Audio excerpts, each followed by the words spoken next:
over to Martin. Delighted that we've got Martin here today. Some of you may remember he did the last session for us on, I think, what was then the Renters Reform Bill. And Martin is a really well-known commentator on the student housing industry, the ex-CEO of Unipol.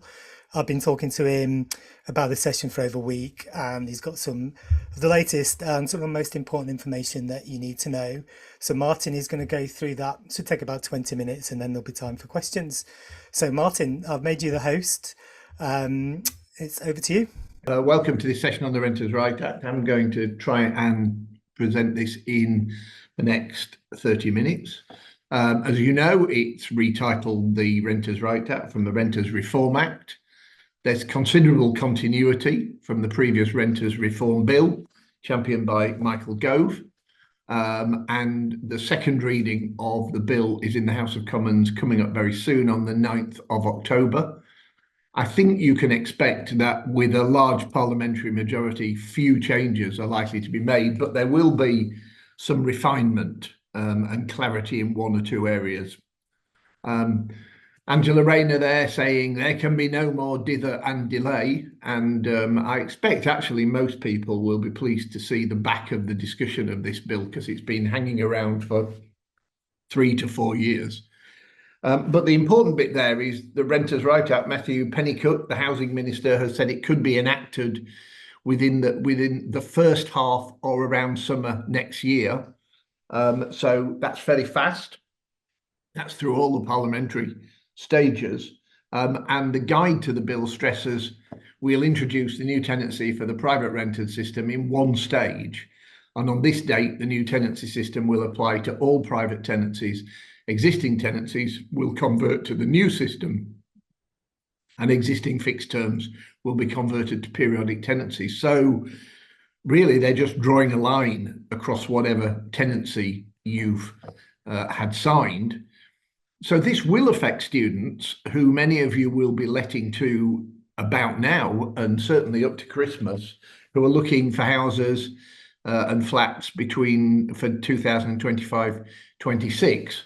I mean, nobody knows how that transition is going to be achieved, or whether you'll have to ask people to sign new contracts, which I doubt. But I think the advice here is just to plough on with what most of you will be using are short hold tenancies, and wait to see what the transition arrangements actually are going to be. There's probably some guidance on this, and I suspect they haven't really bottomed it out yet. You'll also know that the bill's provisions signal a whole raft of secondary regulation, and that's not yet known. So things like, well, what happens if someone signs an AST and it's got conditions in which now don't quite fit within the renters' rights conditions? Nobody yet knows how that transition is going to be managed. The Decent Home Standard is still to be consulted on, so no one knows how that's going to end up, and the Ombudsman Service is still being put together. So there's lots and lots of stuff that hasn't yet been sorted out. My guess is that most of that will be sorted out by about April, May, so that by the time you get to summer, you should have a fairly detailed knowledge of where we're all going. So this presentation looks at what's known now, and I'm going to concentrate primarily on tenure changes, what's changed, and just some practical approaches to issues that will undoubtedly arise.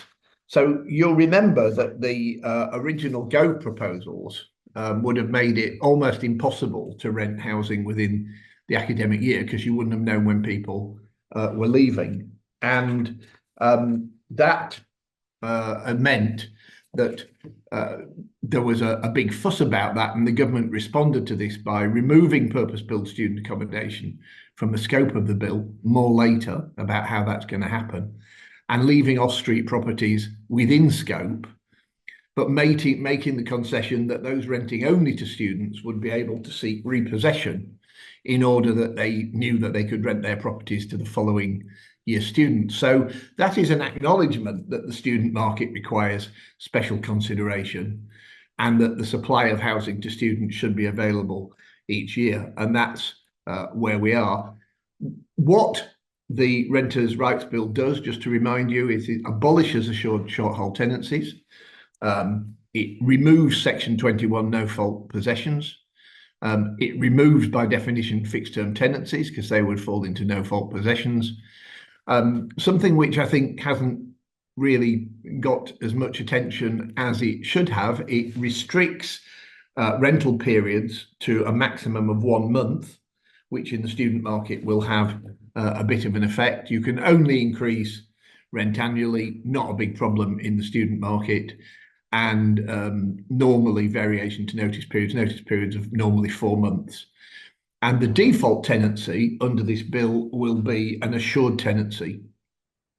So landlords can still seek repossession in order to sell their property or for their own occupation, but longer notice periods are required, and it does take quite a while. So it's something like 6 to 7 months when you actually add all that together. But I'm not going to go into that too much. And the other thing just to mention is that instead of it being 8 weeks, it's now 3 months rent arrears before mandatory possession. So bearing in mind the court system and how slow that is, many of you will work out that actually repossession for debt in the student market is likely to take longer than the students actually present in the property. So, but that's a change. So the division from purpose-built student accommodation from off-street housing is there. And if you look at the bill, there's no reference at all to purpose-built student accommodation. And I'll explain later why that is. But this is a letter I had from the bill team, which I can quote to you since it's got the word official written at the top of it. And it said it was always our intention to exempt private purpose-built student accommodation that had signed up to the government-approved codes of practice from the assured tenancy regime.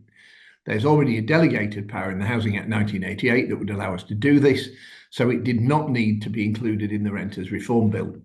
The exemption would remove assured status from private PBSA tenancies, as is currently the case with university-managed accommodation, and that will mean that those renting off-street houses fall fully within the scope of the Act, while tenants in purpose-built will not.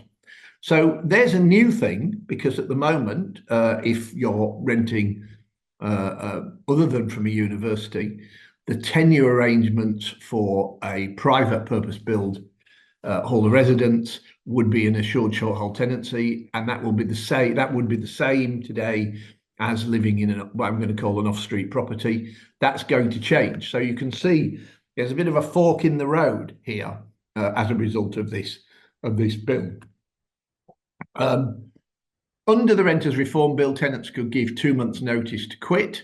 But there was a concession that Michael Gove made very late on in discussions, and he made the provision that notice couldn't be given within the first 4 months of the tenancy. So effectively that tied people into 6 months minimum.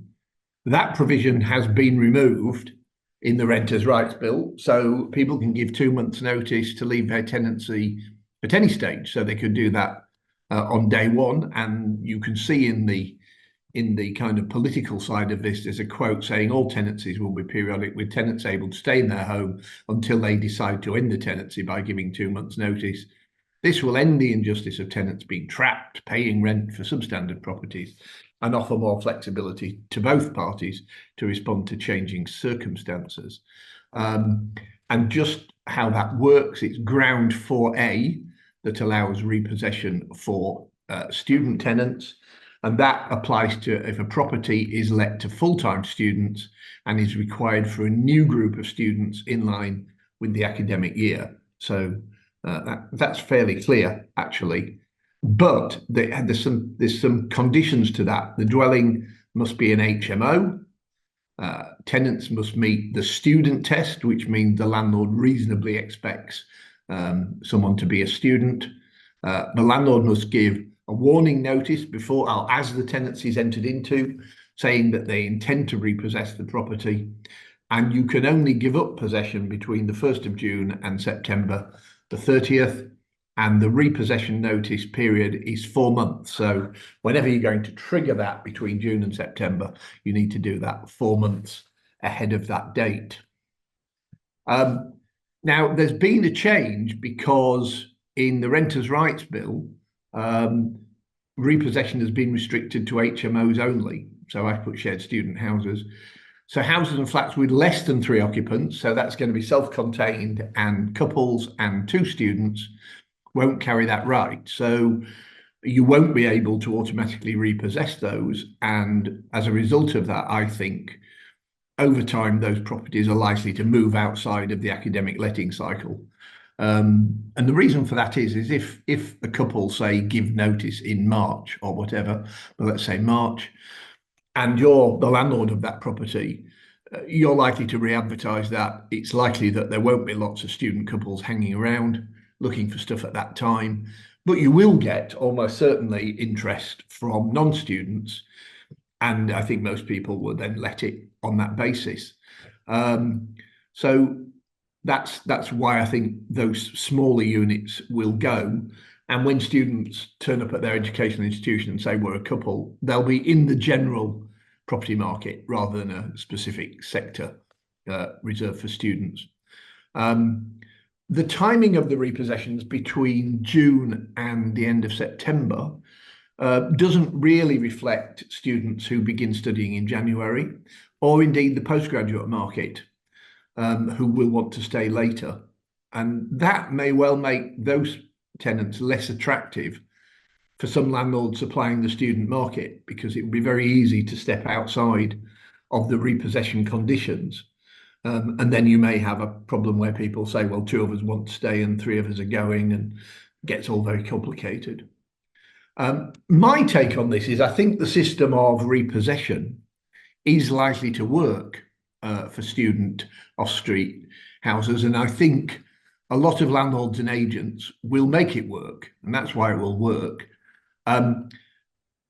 Occasionally people say, well, what happens if students don't leave? But at present, with fixed terms, assured short hold tenancies, if a student fails to leave, it still requires a massive effort to actually go through an eviction process, and that causes huge inconvenience to both landlords and any incoming tenants. But it is very rare.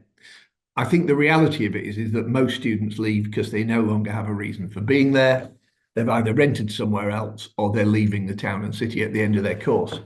So I think you can come up with quite a lot of theoretical risk to that repossession system. But I think in reality, most people, so long as it's well messaged and they understand what the notice of intention to seek repossession is, I think most people will just go.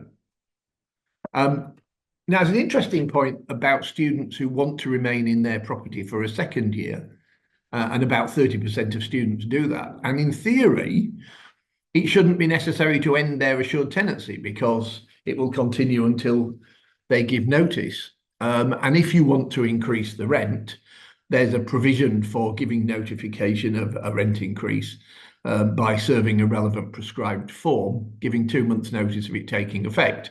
You can do that earlier, by the way. So when you agree the deal.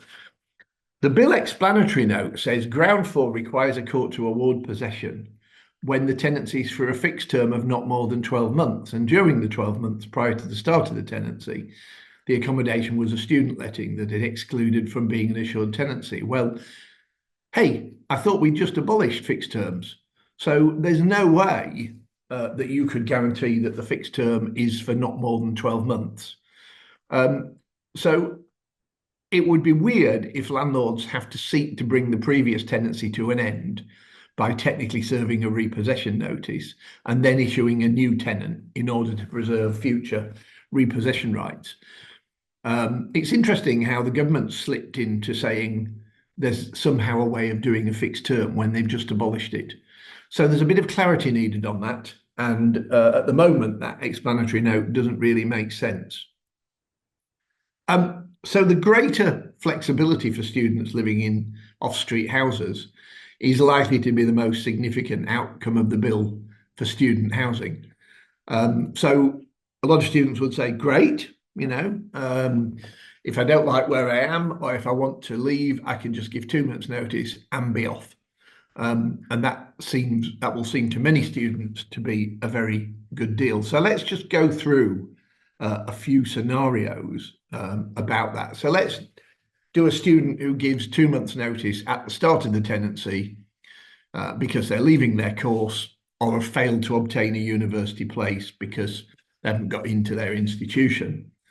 I think my take on that is that many landlords, and particularly the better and more professional ones, do allow students to leave their contracts early because, to be honest, if they say, I'm not studying here anymore, they will leave, and it's very, very difficult to come by that money. And if you try and recover that money, it's slow, and you get slow and spasmodic payments. So I think in those circumstances, many landlords negotiate a surrender payment and frankly seek to let the room early in the academic cycle. So I think in those terms, the fact that students can now leave by right actually only marginally increases the existing risk for landlords. If a student gives 2 months' notice mid-year, well, then that is a significant risk because landlords will lose rental income if they can't find a new tenant. So why would that happen? Well, I actually think the most significant reason for that is likely to be inter-tenant friction. It might be landlord-tenant friction, or it might be disrepair. But 2 months' notice still has to be given. So I think, the idea may be abroad that you can just walk out. That's not quite true. I think the other thing is if we just don't know how many students will do that. But if a significant number of students gave notice mid-year, I think it's fair to assume that they'll be looking for somewhere else to live. And so the lettings market for student accommodation will remain a bit more active throughout the year. So I think in those cases, if you're well positioned in the market, there's actually quite a high likelihood of filling empty rooms. So I think that is a significant risk. It's an extra risk you're taking as a landlord, but I don't think it's a huge extra risk. This is the big risk area. A student decides, having completed their examinations in early May, that they can save a significant sum of money by leaving their accommodation then. So I think quite a few students will do that, and I rather suspect student unions will start telling people if you don't want to pay rent in June, you don't have to. So there's a fear that you will see your houses emptying out with the loss of between 1 and 2 months' rent. And by the way, as soon as a house becomes empty, you'll know that you become liable for council tax. So the average amount of council tax for an average property for a 2 month period is about £360. So worse than zero in terms of revenue. And that, if you anticipate that that may happen, I think some landlords will raise rent to say, well, I might be losing 10 to 15% of my income. There's nothing I can do in that period. It comes with associated costs. If you're charging rent, bills included, suddenly you've got to meet those costs as well. I think that could lead to significantly higher rents. I just want to go briefly to look at joint tenancies. So about half of student tenants renting off-street housing are joint tenants, where occupants are treated not so much as individuals, but as a single indivisible body. And of course, any notice given by a single member of a joint tenancy ends the whole joint tenancy. There's no need for agreement or consensus amongst the other tenants. That's how it is. And in theory, all the occupiers should vacate the property on or before the notice expires. And those wanting to stay would then need to agree a new tenancy with the landlord. If no new tenancy is agreed and anyone remains in occupation, then actually there are some quite savage penalties that can be levied on tenants in terms of what it's cost the landlord. Oops, I've just missed one out there. If a joint tenant ends a tenancy early and the landlord can re-let the whole house, then landlords may say, okay, you will all go and I will just simply enter into a new contract with a new set of tenants. I think that will happen where you've got housing shortages or where the market is very active, where that happens. So if you've got a lot of postgraduate potential tenants phoning you saying, I'd like this property from the end of June, you might think, well, to hell with it, let's just clear the house. The other option is for the landlord to talk to the existing tenants and work out a financial settlement in order that the other parties can stay. And remember, it will be in both the students' and the landlord's interest to reach a solution on that. I think there'll be a degree of legal winging it in these terms because the formalities will just take too long to meet the needs of either landlords or tenants. I mean, just consider that for a minute. Let's say someone gives notice to take effect on the 10th of May. You know, are you really going to bring the tenancy to an end? Go for all that repossession? You may not have time because you've got 2 months' notice to quit, but you've got to give 4 months' notice to seek repossession. Then you've got some tenants saying, well, we don't mind paying a bit of extra money, but we want to stay until the end of August. I think a lot of landlords will just need to take a decision about, is that what's going to happen? And if it is, they will probably just wing it, and those tenants will leave, they will collect the rent, and a new tenancy will begin at the beginning of September. A bit messy, but and you know, with a level of risk. But in most cases, students will do what they say, and it's important that you don't look too negatively at that. But it's not going to work. This is not like seeing a precision watch. It's not going to work like that. I mean, I think the other thing is that in saying you just need to get together and talk to the students and work out what you want to do, there is that notion that it's easy to get students into a room, virtually or actually, to discuss properly what should happen. Those of you who experience difficulties or trying to get assignments under existing joint tenancies will know how difficult it is to get those people in the room. So I think the impact of that is likely will vary on how high tenant demand is in a given area, because if you can rent it in a different way, you will. And I think the other one is how large the landlord is. And I think that cuts two ways. I think a landlord with one property probably has a lot of time to spend to reach an accommodation and some understanding with the existing tenants. That's much more difficult for a larger off-street landlord. Having said that, the larger off-street landlord is bearing a proportionally smaller risk. So they may decide that the winging it strategy is probably still okay for them. But yes, we're in an area of uncertainty here. So student rents are mainly based on annual rents. And I think if leaving, and I mean by an annual rent, there's nothing really you can do with the property for a period of time when it might be empty. If leaving early becomes commonplace, then I think you can see three outcomes. Rents will just rise to cover an anticipated shorter letting period. Now, for a student that wants a shorter letting period, that won't make any difference to them. They'll just pay the same amount of money, but over a shorter period. But it'll make a big difference to students who want to stay because their weekly rent level will be higher for those extra weeks. I think many landlords may look at changing their letting cycle so that the opening month of their tenancy is June rather than the more commonly July or August. So effectively, people would be having to pay for a void period at the beginning of the tenancy rather than at the end. So they really couldn't give notice for that. There is a problem with that because if your existing tenancies go up to the end of June or July or whatever, you've got a transitional arrangement to make, which may be quite problematic. Again, if you're dealing with one or two houses, you could negotiate with tenants about that and say, would you like to leave a month early and I'll refund your rent? And then you get onto that new cycle. But if you've got a lot of tenants and a lot of different types of tenants, not just undergraduates, that might be problematic. I think a few landlords will definitely conclude, especially on smaller properties, that actually this is all a bit of a faff. And I think perhaps I may house students, but I may house other people as well as students. And really, I'm just moving my business model into a more general rental market.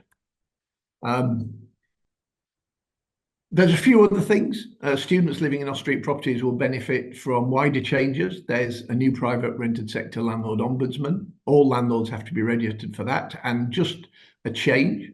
That includes landlords whose properties are being managed by an agent. So both the agent and the landlord will need to be registered.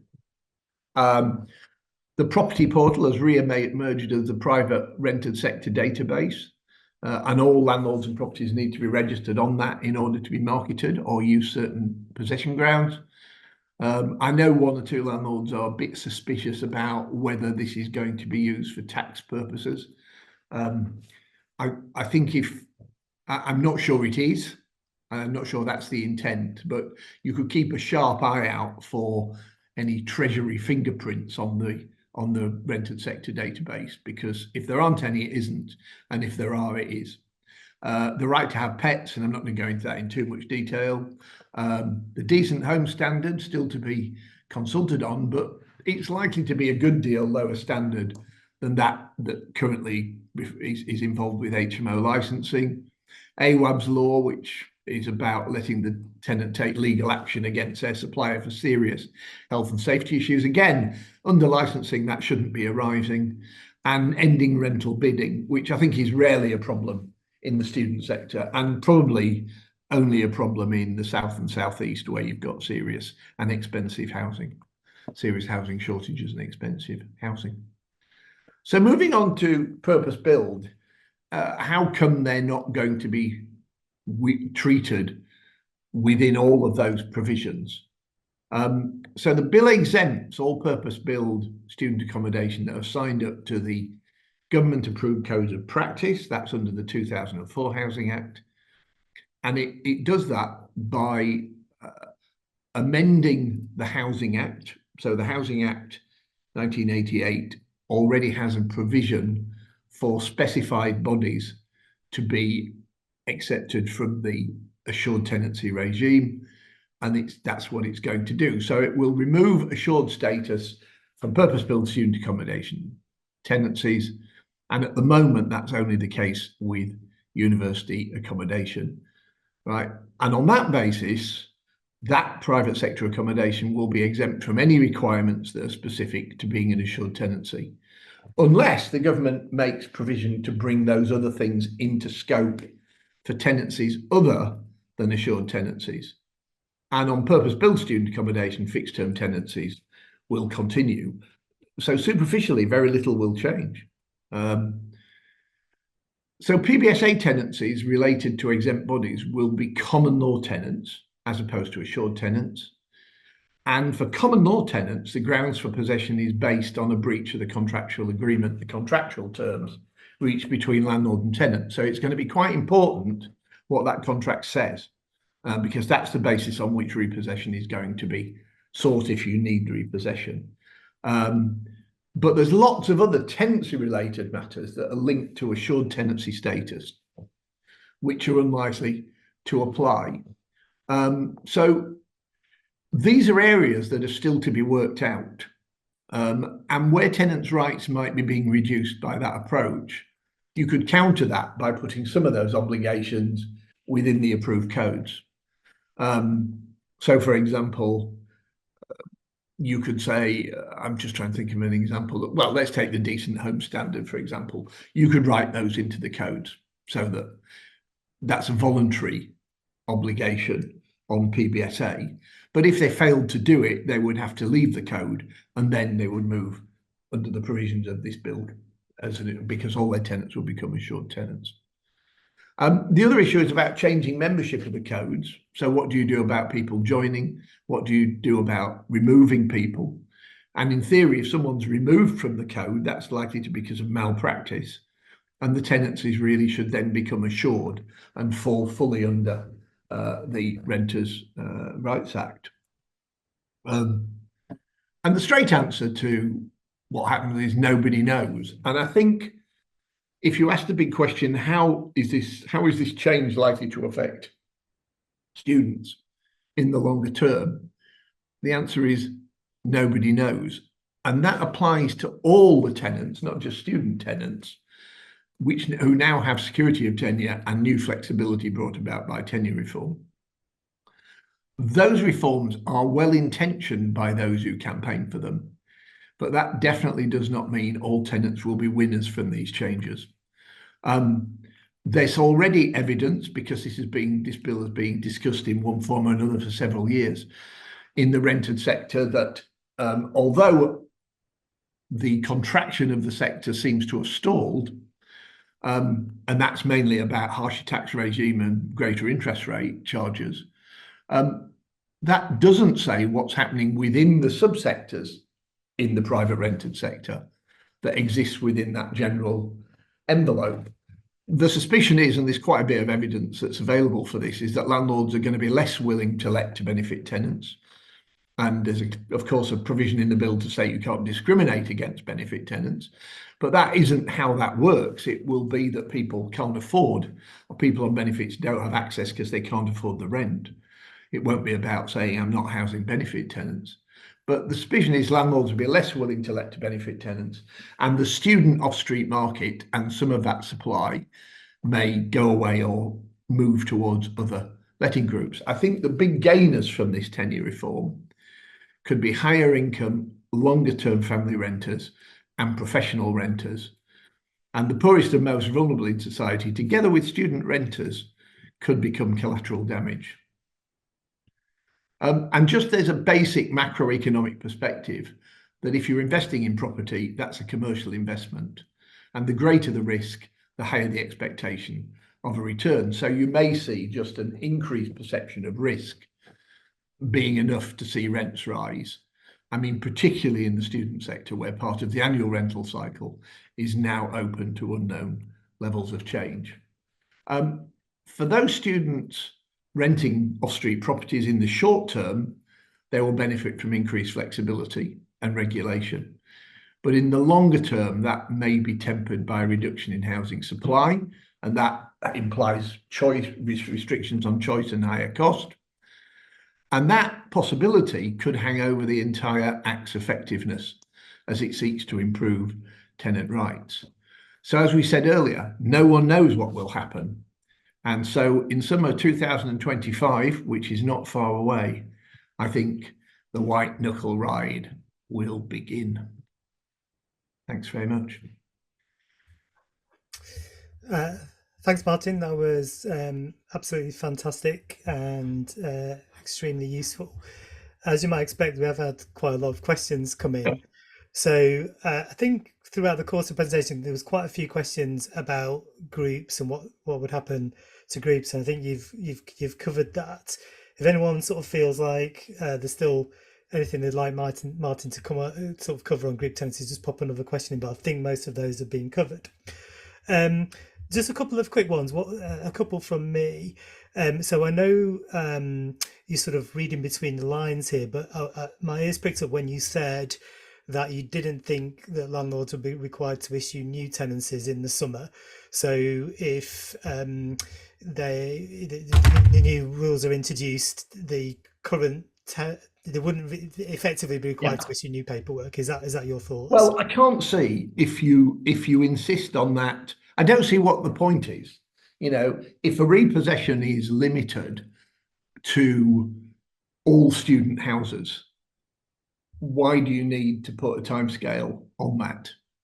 Right. So if a landlord can show that they've rented to students and they intend to rent to students or people intending to be students, I don't see why you need a 12-month period for that. And that strikes me as a bit of a hangover from fixed term tenancies, actually, as does the guidance note.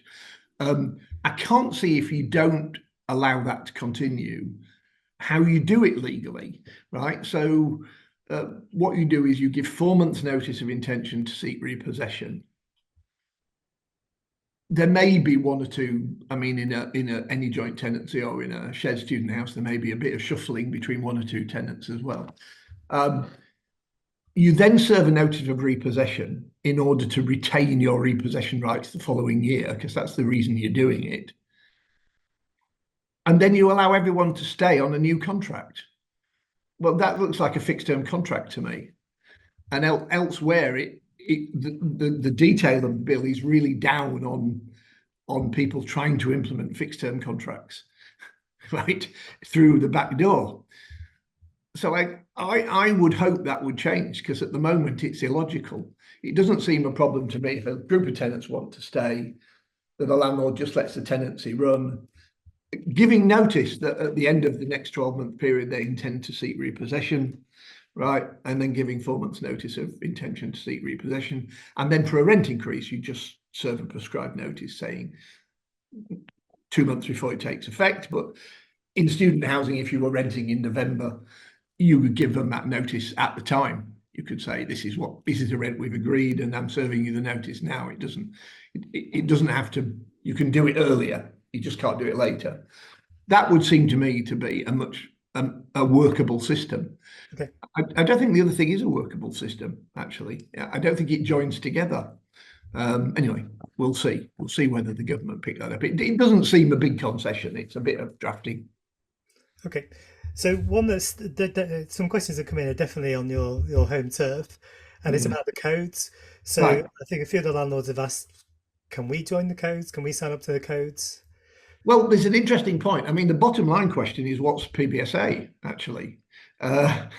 So if the codes defined a house for five as purpose-built student accommodation, I think the government would probably not approve it. But in theory, that's how it's defined. And the existing definition of a PBSA is a house of 15 or more bed spaces, right? Purpose-built student accommodation doesn't exclude converted accommodation. So if you look in the detail of the code, it's quite specific that it's anything that houses over 15 people, right? So if you've got a house for 15 or 16, you could join that to the code. Unipol had one house for 16, by the way, which was always in the national code. And the reason that line was drawn, and I drew it, so way back in 2004, and is because it's when a property takes on the attributes of a larger building. So the theory is when you've got 15 people in a property, you probably need to have specialist waste facilities. You probably need to do some cleaning of common parts. You need door entry systems. You probably need better security. And by the way, the health and safety regime is at the same level for a house of that size as it would be for a building of 50, 60, 70 people. It won't be a high-rise building unless it's very tall and thin. But other than that, it's the same. So if you've got a building of over 15 people, yes, you can join the national codes, and that will radically change what this bill means to you. Okay. Thank you. So that's the threshold is over 15 people. You could join the code and therefore sort of effectively be a PBSA. Yes. Yeah. I mean, I think there are some issues about, say, 6 flat for fives in one block with a communal space downstairs. Right? You could see how that would fall within that definition. So there's a bit of work to be done on that to have a clear, transparent definition of what the codes can deal with. And that probably just needs tweaking a bit in the light of this. Okay, so for clarity though, for the sort of standard sort of 4 or 5 bed houses, no opportunity for that to be part of the code. No. Okay, one of the participants have asked an interesting question. So if I put you on the spot too much, we can always just kind of come back to it. But Right. they let their house through the university.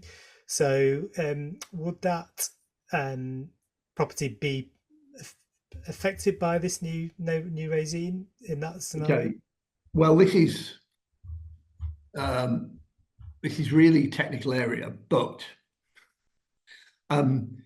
if when you say you're letting it through the university, if the university is controlling and managing it for more than 3 years, then under the existing code provision, that is included in the government approved codes, right?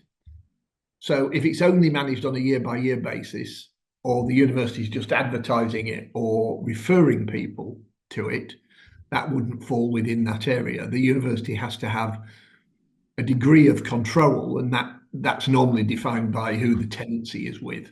And if a university is collecting the rent, that stacks quite a lot of legal obligations on them.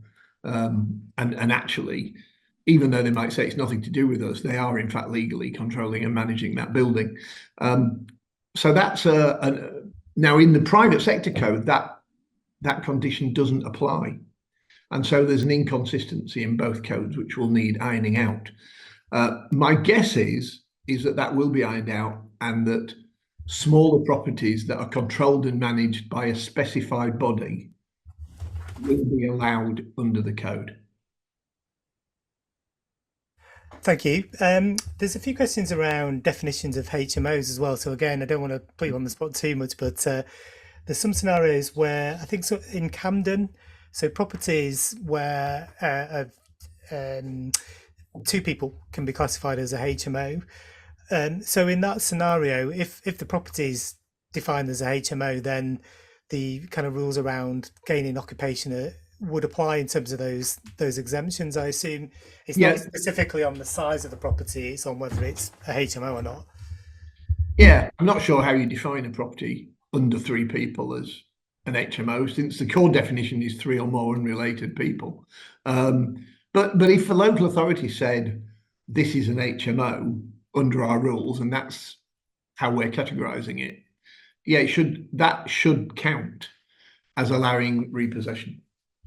Okay, and I think a few people have asked, and we chatted about this before the session, about potentially starting your tenancies in May to mitigate some of that risk of students really likely to want to leave at the end of May.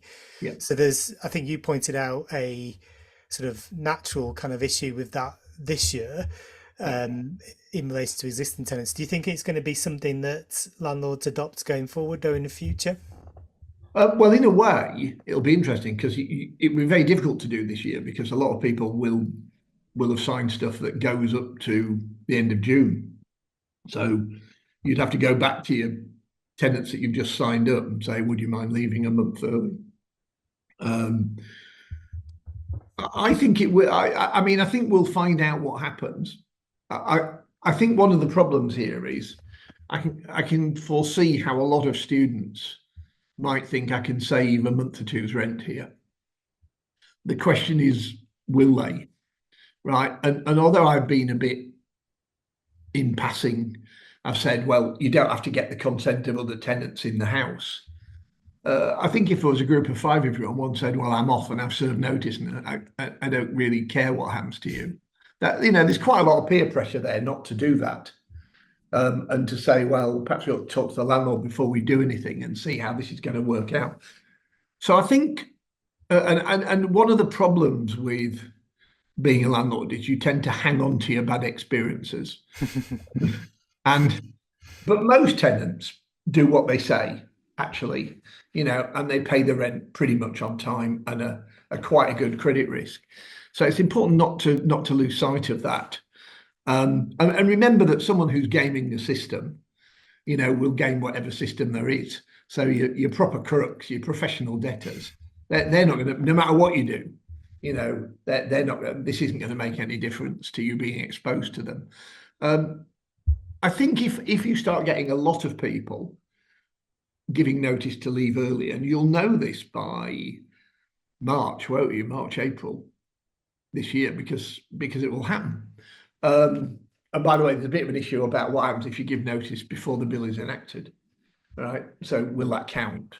But it may be quite, I suspect it will. And I think, this will happen quite quickly. If it's happening a lot, I think quite a lot of landlords will look at moving their letting cycle. And it may take a couple of years to achieve. But I think that will happen, yeah. And I think it will particularly happen where there aren't a lot of alternative rental markets. So, somewhere like Nottingham, yeah, where you've got a big student market moving into surplus, where people leaving early is just going to cost you. And there's a way of solving that. Yeah. So I think that probably will happen.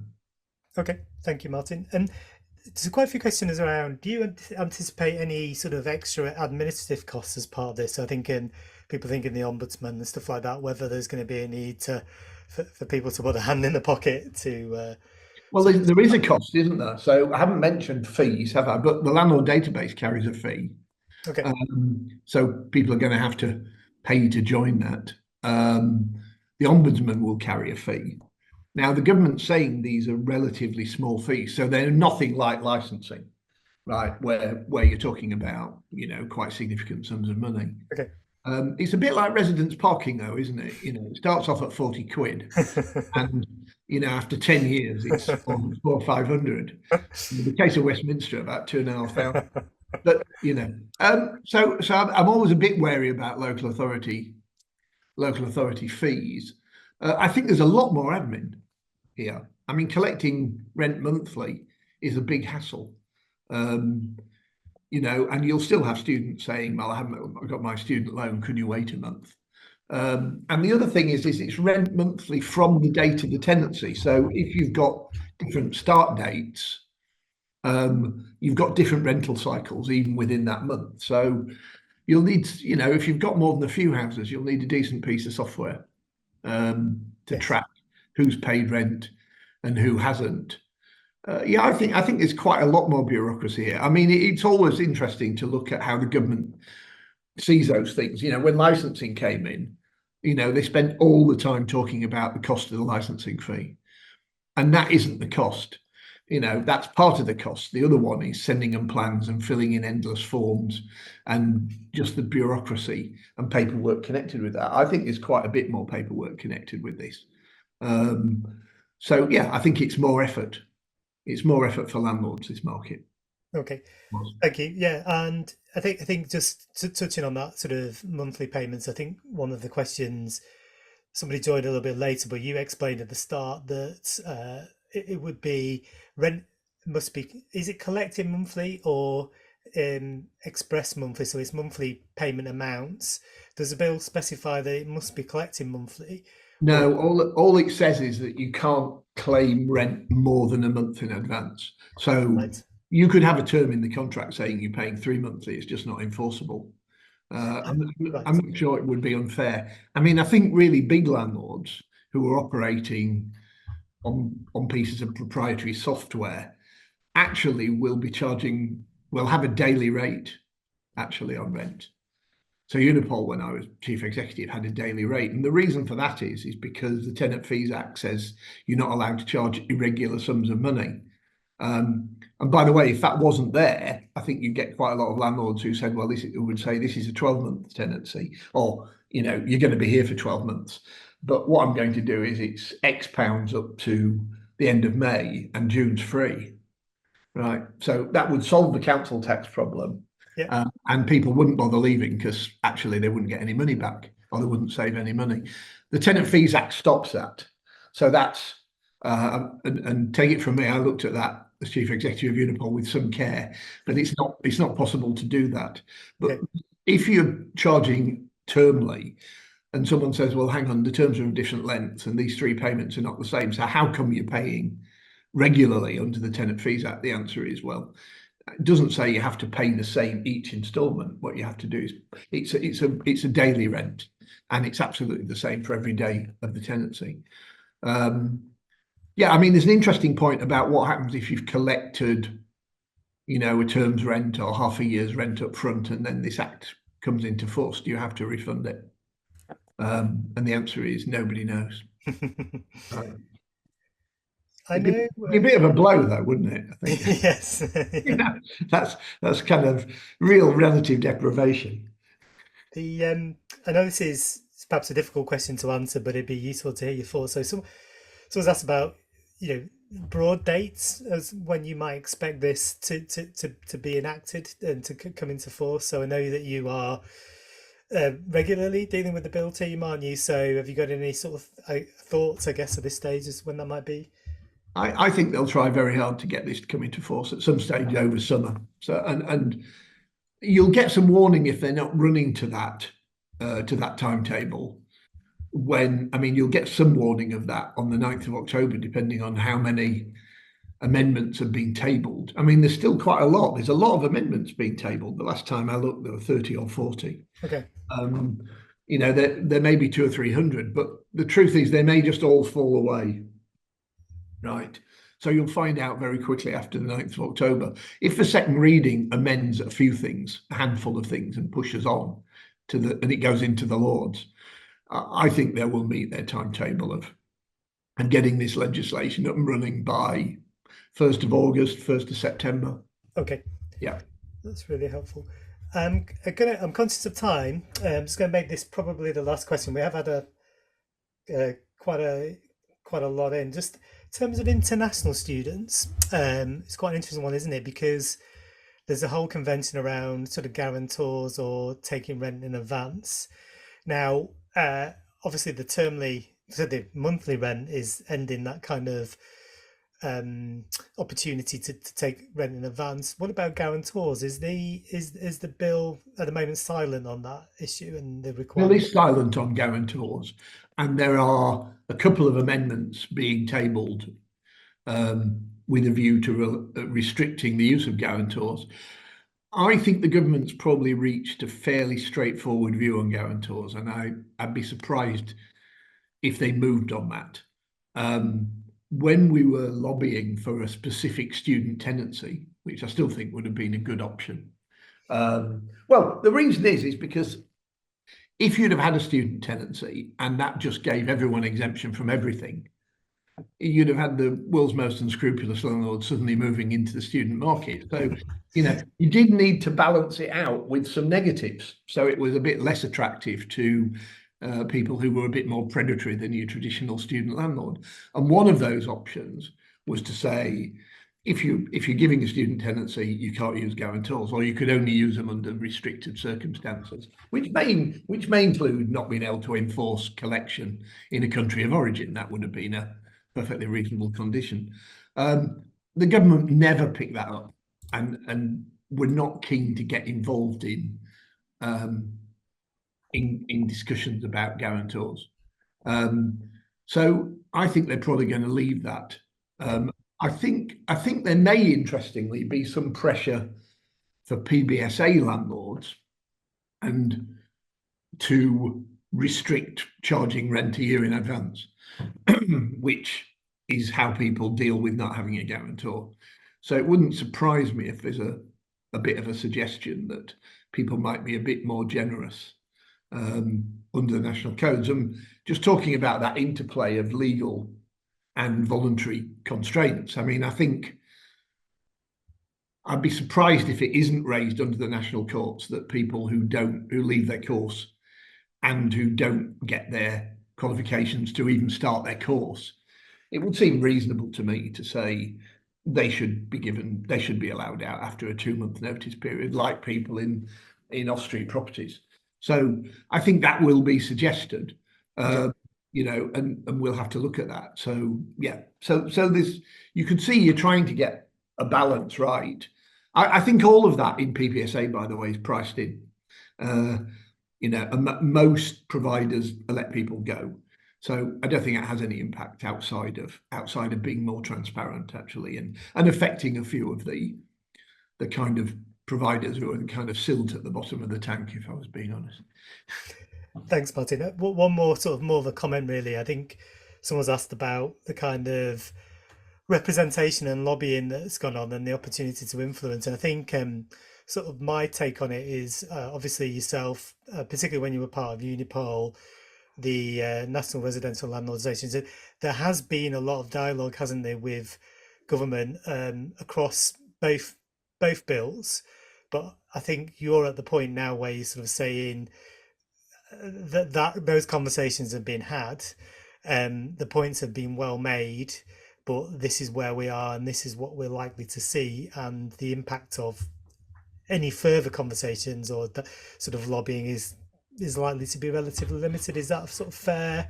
Sort of Yeah, I think summary? so. I mean, we pushed very hard for a specific student tenancy, and this is a new government coming in with a thumping majority that will have looked at that as an option and has thought, we're not doing that. I think, and by the way, I think the reason that the government's gone for, I mean, it says it in the guidance really, and in the introduction to the bill, they've tried to avoid making the bill complicated for different types of tenants, right? But it's interesting, isn't it? Because if you look at the grounds for possession, they're still about 35 grounds. it's not one or two. There's lots and lots. There's agricultural tenancies, there's employee tenancies. So it is quite complicated. But I think that proposal is being firmly rejected. And I think the reason it's been rejected is because, in terms of the manifesto commitment, it said we will end no fault eviction. Now, actually, in PBSA, they're not doing that, right? But the politicians would say, yeah, well, that's not real rented housing. They're kind of huge blocks with hundreds of students in them. That's nothing to do with the kind of housing that we're talking about. By the way, if you wonder why the government has decided to exempt PBSA, I can almost certainly tell you it's because they would have needed to pass a load of planning legislation in order to say that they could be occupied by non-students, because virtually all of those buildings have quite stringent tax and planning restrictions on them. So that would have been really very problematic. And the other issue is it's all very well to say all students have got access to redress, but in fact there won't be access to redress immediately under PBSA because they don't have assured tenancy status. I think that will come. I think there will be a separate redress scheme eventually for PBSA properties. Just on redress, by the way, I mean, it's worth remembering that half of students in off-street housing have had access to redress schemes since 2014, when agents had to. So if your property is coming through an agent, which about half is, they've had a right of redress. Unipol carried out an analysis of this, which we've never made public, but I expect that's going to happen soon. But it was something like 0.3% of tenants, considered using a redress scheme. And we could find almost no examples of students using any of those redress schemes, even though, people said, well, I do know there's a redress scheme and that my agent told me. So I'm not sure that's going to be a big problem. Just one final thing. I mean, were you talking about rent in advance and bearing a greater risk on smaller rental payments? I think some landlords will increase their deposits, and I think guarantors are likely to be more used, actually. Student properties are really curious because student housing have quite low rates of deposits. There's an upper threshold, as you know, of 5 weeks. Yes. But if you look at what's charged, most student deposits are a couple of £100. And to be honest, 10 years ago, they were a couple of £100. So landlords haven't really operated that. And as rents have increased, that threshold is very high. I mean, certainly in PBSA, I think the average deposit is £200. And the threshold at 5 weeks would be nearer 1,000. Yeah. So they're underused. And outside of the student market, that threshold of 5 weeks is regarded as that's what you charge. So there are some characteristics of student market which are beneficial to tenants. Yes. And where when you start treating student tenants the same as everyone else, it's just worth taking that longer view and saying, well, what does everybody else do then? So I think the 1 month rent thing will have a bit of impact in terms of guarantors and deposits. Okay, thank you. Just one more thing I'd say, Martin, and I think it's worth just reflecting on a conversation that you and I had before the session started. So Peter Jennings has said, do you think there will students opt more for off-street housing than PBSA in the future? So of course, what you've pointed out is some of the issues and challenges to overcome. But what we were talking about before the session started was price. And you were explaining about the cost of building PBSA and what that meant for rent. And what we've seen this year in terms of the impact of that sort of lack of affordability on PBSA, so that the kind of more affordable nature of HMO might provide it with an advantage, even in the context of these new arrangements. Can you just sort of expand on some of those comments you made to me earlier? I think it might be helpful for some of our landlords and agents in particular to hear those. Well, I think it's interesting that what's happening with PBSA is It's quite expensive to start with. I mean, it's on average 30% more rent for a PBSA room than it would be a room in a shared student house. And actually, that just reflects the reality. So um, I always used to say when I was chief executive of Unipol, by the time you've got to your flat door in a large purpose-built building, you spent about a third of your rent.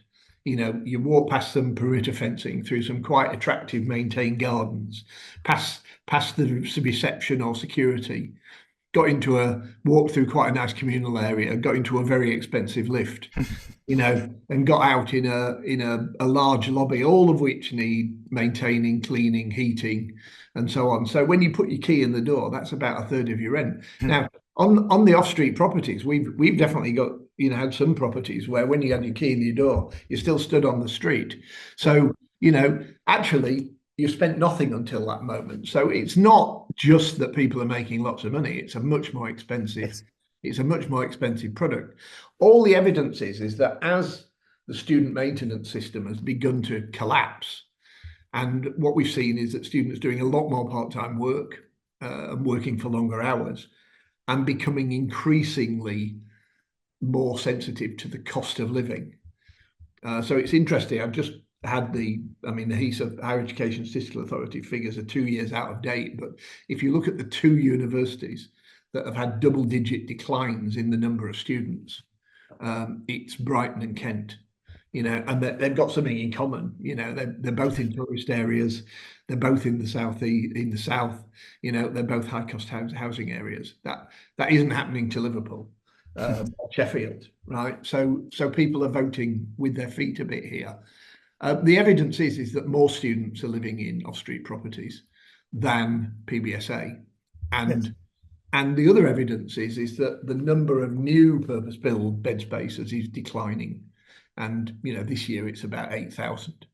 If we went to pre-COVID levels, which is where that break occurred, really you were running at 30,000 extra bed spaces a year, for almost 20 years. So I would say that phase of development's coming to an end. You cannot really build a PBSA bed space for less than 110,000 a bed space now. Now, useful if you've got lots of smaller landlords, because you could say, well, I've got a house in Sheffield and I've got 5 bed spaces in it.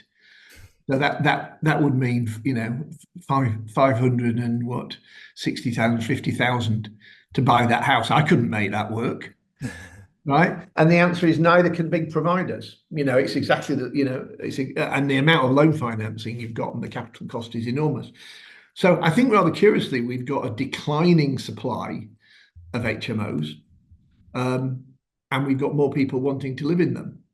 Okay. And the big question is, well, if more people are living in them and there are all these planning restrictions and there's all this licensing, where are they going? And the answer is there are more students living in off-street HMOs. That's all there is to it. Now, whether they're sofa surfing or whether they're doubling up or, nobody knows, because that's a kind of bit of the hidden economy. But I mean, Unipol did a piece of research looking at postcode data from students 2 years ago, and 4,000 extra students lived in Hyde Park. And I can tell you now, there's not a single extra property to house those 4,000. And in fact, there's a decline of about 5% in the supply. So people will vote with their feet, and it's like all housing. People make do. If you can't afford anywhere to live, you either become homeless or you fit up some make do amend solution that does the trick, and people are very innovative. I think it's very interesting that Paragon produced a report about 2 days ago saying that younger landlords entering the market are looking to invest more in the HMO market because they perceive that to be a growth area. And interest had increased from about 8% a year ago to about 17% of landlords saying that's what they were going to get involved in. That's not just about students, by the way. That's also about young professionals who, if you're trying to save for a house, if you're not careful, you spend so much renting that you're not saving anything. So the solution is to make a concession and live in a shared house. And I've talked to, I'm sure you have, lots of professionals who say, I've graduated, I've got a decent job, and I'm still living like a bloody student? And the answer is there's a reason for that. So I think the HMO sector is very, very attractive, yeah, in terms of the market position. And it's most attractive in areas of housing shortage, the Brightons, the Bristols, the Yorks, um, you know, Leeds, Manchester, those are all, you could fill more off-street housing than you've got available by a long way. So if you're a landlord with a small house, don't worry about your pension, uh, because eventually this will have an impact on capital value. Falling supply will have an impact on capital value. But interesting that Paragon was saying, look, people need to broaden out and be more adventurous about how they develop their portfolios. And I think it's a bit of spin from Paragon, but I think they're probably right, actually. I mean, I think that's quite good advice. Great stuff. Martin, we've run over a little bit, but that was because it was so useful. We got so many questions, and I just really want to say thank you for your time. I really appreciate it. Some really great information, and I know you're really close to this and been able to answer a lot of the questions our landlords and agents and PBSAs have had. I've definitely seen some open questions on LinkedIn from PBSAs who are not quite sure how this is all going to work. So really, really helpful. Thank you ever so much. For all our delegates, thank you for coming along to listen today. There will be a recording I'm sending round with some follow-up information as well. I'm going to run a session probably next week where it'd be more of a discussion session for landlords that want to get involved. So to share information and solutions, it's just a conversation I'm going to facilitate and see if I can get some of you to meet face to face over Zoom and just have some of those discussions. And there will be another couple of sessions to follow up on this as well. So thanks again to Martin. Thanks again to all of you. I'm going to press end on the webinar now, and that will bring it all to a bit of an abrupt end. So thanks very much.